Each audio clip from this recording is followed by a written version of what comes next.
Assalamualaikum warahmatullahi wabarakatuh. Perkenalkan, nama saya Feby Ayu Istikarini dengan NIM 206510007. Saya dari kelas 7A, Prodi Akuntansi Manajerial Politeknik Negeri Samarinda. Video ini dibuat untuk memenuhi tugas mata kuliah Akuntansi Manajemen Lanjutan yang diampu oleh Ibu Varianti selaku dosen pengampu. Pada kesempatan kali ini, saya ingin menjelaskan tentang konsep dasar biaya. Uh, yang pertama di sini saya ingin menjelaskan tentang pengertian biaya. Biaya adalah kas atau nilai ekuivalen kas yang dikorbankan untuk mendapatkan barang atau jasa yang diharapkan memberi manfaat saat ini dan di masa yang akan datang bagi suatu organisasi. Kemudian, kenapa dikatakan ekuivalen kas? Karena sumber non-kas ini dapat ditukar dengan barang atau jasa yang diinginkan. Sebagai contoh, menukar peralatan dengan bahan yang digunakan untuk produksi. Jadi, kita dapat menganggap biaya sebagai ukuran satuan mata uang dari sumber yang digunakan untuk mencapai keuntungan tertentu. Para manajer harus melakukan berbagai usaha untuk meminimumkan biaya yang dibutuhkan dalam mencapai manfaat saat ini dan di masa yang akan datang. Maka manajer juga harus memahami apa yang dimaksud dengan biaya kesempatan. Biaya kesempatan atau opportunity cost adalah manfaat yang diserahkan atau dikorbankan ketika satu alternatif dipilih dari beberapa alternatif lainnya. Contohnya, sebuah perusahaan mungkin menginvestasikan $100.000 dalam persediaan selama setahun daripada menginvestasikan modal tersebut pada investasi produktif yang mengembalikan tingkat pengembalian 12%. Biaya yang dikeluarkan untuk mendapatkan manfaat di masa depan. Pada perusahaan yang berorientasi laba, manfaat masa depan ini biasanya berarti pendapatan. Kemudian biaya yang telah dihabiskan dalam proses menghasilkan pendapatan ini dinyatakan sebagai biaya yang sudah kadaluarsa atau disebut dengan beban. Di setiap periode, beban akan dikurangkan dari pendapatan dalam laporan laba rugi. Oke, next kita akan membahas tentang objek biaya. Sistem akuntansi manajemen dibuat untuk mengukur dan membebankan biaya kepada entitas yang disebut sebagai objek biaya.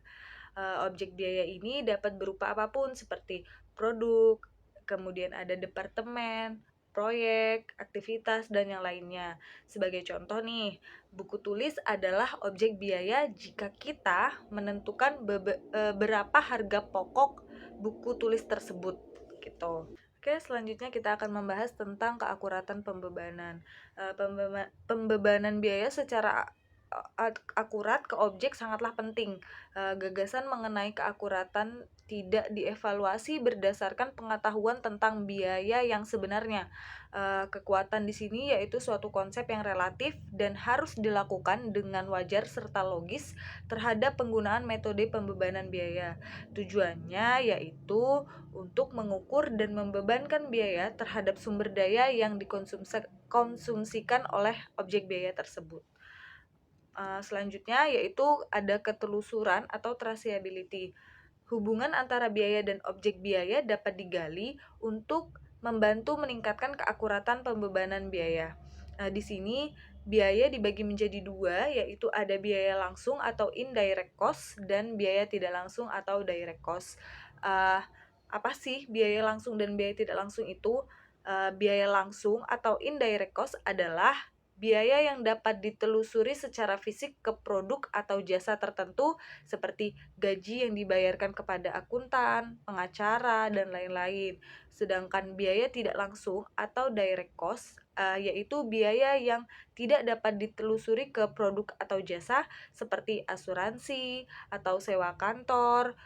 Kemudian biaya tidak langsung ini biasanya dikurangkan dari pendapatan dalam periode di mana biaya tersebut dipakai. Selanjutnya yaitu tentang metode penelusuran. Penelusuran biaya ke objek dapat terjadi melalui salah satu dari dua cara, yaitu yang pertama penelusuran langsung dan penelusuran penggerak. Penelusuran langsung adalah suatu proses pengidentifikasian dan pembebanan biaya yang berkaitan secara khusus dan fisik dengan suatu objek. Kemudian penelusuran penggerak adalah penggunaan penggerak untuk membebani biaya. Penggerak di sini yaitu faktor penyebab yang dapat diamati dan yang mengukur konsumsi sumber daya objek biaya. Penggerak di sini juga disebut sebagai faktor yang membebankan terjadinya perubahan penggunaan sumber daya, penggunaan aktivitas, biaya, dan pendapatan. Oke, selanjutnya yaitu biaya produk dan jasa. Di sini ada dua jenis biaya output, yaitu produk berwujud dan jasa.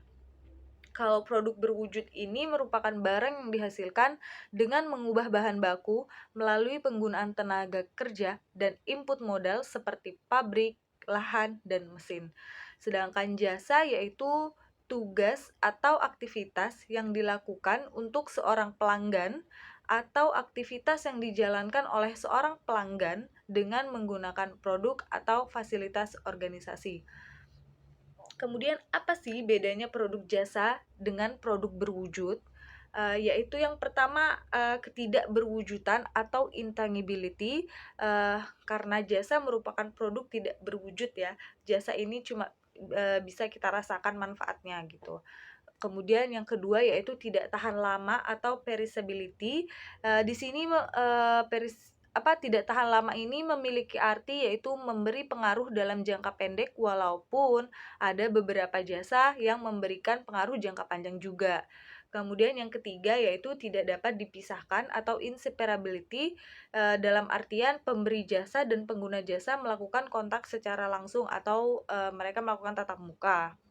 Kemudian yang terakhir yaitu heterogenitas atau heterogeneity, yang berarti banyaknya peluang penawaran jasa. Kemudian yang terakhir yaitu biaya produk dan pelaporan keuangan eksternal. Apa sih biaya produk itu? Biaya produk adalah pembebanan biaya yang mendukung tujuan manajerial yang spesifik. Biaya produk ini tergantung pada tujuan manajerial yang sedang ingin dicapai. Biaya sendiri dikelompokkan lagi menjadi dua kategori, yaitu biaya produksi dan biaya non-produksi. Biaya produksi yaitu biaya yang berkaitan dengan pembuatan barang dan penyediaan jasa. Biaya produksi ini juga dibagi lagi menjadi tiga, yaitu biaya langsung, biaya tenaga kerja langsung, dan biaya overhead. Biaya bahan langsung ini yaitu biaya bahan yang menjadi bagian pembuatan produk berwujud atau bahan yang digunakan dalam penyediaan jasa. Sebagai contoh, kayu dalam perabotan rumah. Kemudian kalau biaya tenaga kerja langsung ini adalah biaya gaji karyawan yang memproduksi bahan baku menjadi produk atau menyediakan jasa kepada pelanggan. Sebagai contoh, gaji seorang kepala koki restoran.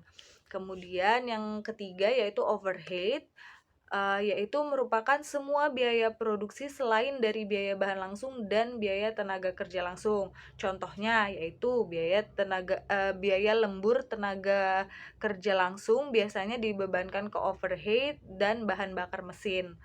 Kemudian kalau biaya non produksi yaitu biaya yang berkaitan dengan administrasi dan umum. Biaya non produksi ini dibagi lagi menjadi dua, yaitu ada biaya penjualan dan biaya administrasi.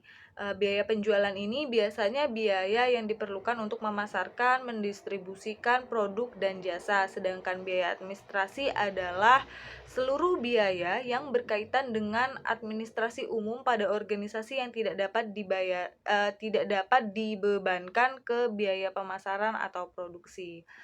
Mungkin cukup sekian yang bisa saya jelaskan pada kesempatan kali ini. Kurang dan lebihnya saya mohon maaf. Akhirul kalam. Assalamualaikum warahmatullahi wabarakatuh. Bye-bye.